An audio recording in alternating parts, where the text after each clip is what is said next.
Bonjour, j'aimerais vous parler d'un texte que le pape a écrit pour les prêtres. Et il a abordé 4 éléments. Et aujourd'hui, un des éléments que je veux regarder avec vous, c'est la proximité du prêtre avec le peuple de Dieu, les baptisés. Alors, je vous le lis comme suit. J'ai très souvent souligné combien la relation avec le peuple saint de Dieu est pour chacun de nous non pas un devoir, mais une grâce. L'amour pour les gens est une force spirituelle qui permet la rencontre totale avec Dieu. Voilà pourquoi la place de tout prêtre se trouve au milieu des gens dans un rapport de proximité avec le peuple. J'ai souligné dans bien des articles que pour être d'authentiques évangélisateurs, il convient aussi de développer le goût spirituel, d'être proche de la vie des gens, jusqu'à découvrir que c'est une source de joie supérieure. La mission est une passion pour Jésus, mais en même temps une passion pour son peuple. Quand nous nous arrêtons devant Jésus crucifié, nous reconnaissons tout son amour, qui nous rend dignes et nous soutient. Mais en même temps, si nous ne sommes pas aveugles, nous commençons à percevoir que ce regard de Jésus s'élargit et se dirige, plein d'affection et d'ardeur, vers tout son peuple. Ainsi, nous redécouvrons qu'il veut se servir de nous pour devenir toujours plus proche de son peuple aimé. Il nous prend du milieu de son peuple et nous envoie à son peuple, de sorte que notre identité ne se comprend pas sans cette appartenance.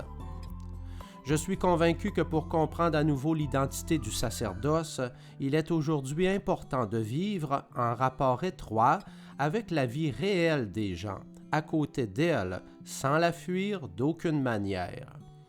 Parfois, nous sommes tentés d'être des chrétiens qui se maintiennent à une prudente distance des plaies du Seigneur. Pourtant, Jésus veut que nous touchions la misère humaine, la chair souffrante des autres. Il attend que nous renoncions à chercher cet abri personnel ou communautaire qui nous permet de nous garder distants du cœur des drames humains, afin d'accepter vraiment d'entrer en contact avec l'existence concrète des autres et de connaître la force de la tendresse. Quand nous le faisons, notre vie devient toujours merveilleuse et nous vivons l'expérience intense d'être un peuple, l'expérience d'appartenir à un peuple. Proximité avec le peuple de Dieu, une proximité qui enrichit par les autres proximités, invite dans une certaine mesure l'exige à adopter le style du Seigneur. Un style de proximité, de compassion et de tendresse, qui donne de marcher non pas comme un juge, mais comme le bon samaritain, reconnaissant les blessures de son peuple, la souffrance vécue dans le silence, l'abnégation et le sacrifice de tant de pères et de mères pour faire progresser leur famille et aussi les conséquences de la violence, de la corruption et de l'indifférence, qui essaie de réduire au silence tout espoir. Une proximité qui permet d'oindre les blessures et de proclamer une année de grâce du Seigneur. Isaïe 61:2. Il est décisif de rappeler que le peuple de Dieu souhaite trouver des pasteurs ayant le style de Jésus, et non des clercs d'État ou des professionnels du sacré, des pasteurs qui sachent faire preuve de compassion, de pertinence, des hommes courageux capables de s'arrêter près de ceux qui sont blessés, pour leur tendre la main.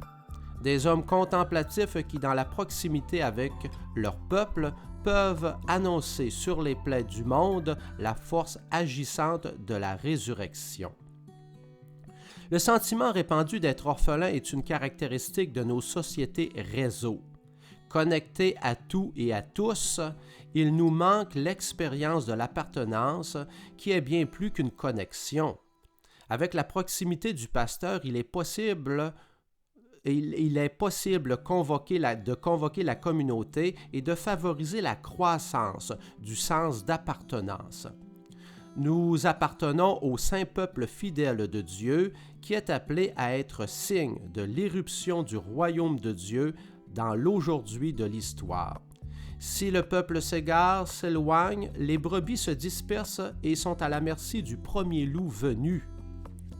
Cette appartenance à son tour fournit l'antidote contre une déformation de la vocation qui naît de l'oubli, du fait que la vie sacerdotale est destinée aux autres, au Seigneur et aux personnes qu'il a confiées.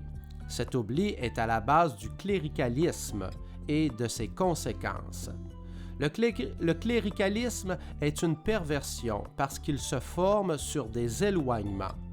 Quand je pense au cléricalisme, je pense aussi à la cléricalisation du laïcat, cette promotion d'une petite élite qui, autour du prêtre, finit aussi par dénaturer sa mission fondamentale. Rappelons que la mission au cœur du peuple n'est ni une partie de ma vie, ni un ornement que je peux quitter, ni un appendice, ni un moment de l'existence. Elle est quelque chose que je ne peux pas arracher de mon être si je ne veux pas me détruire. Je suis une mission sur cette terre et pour cela, je suis dans ce monde. Je dois reconnaître que je suis comme marqué au feu par cette mission afin d'éclairer, de bénir, de vivifier, de soulager, de guérir, de libérer.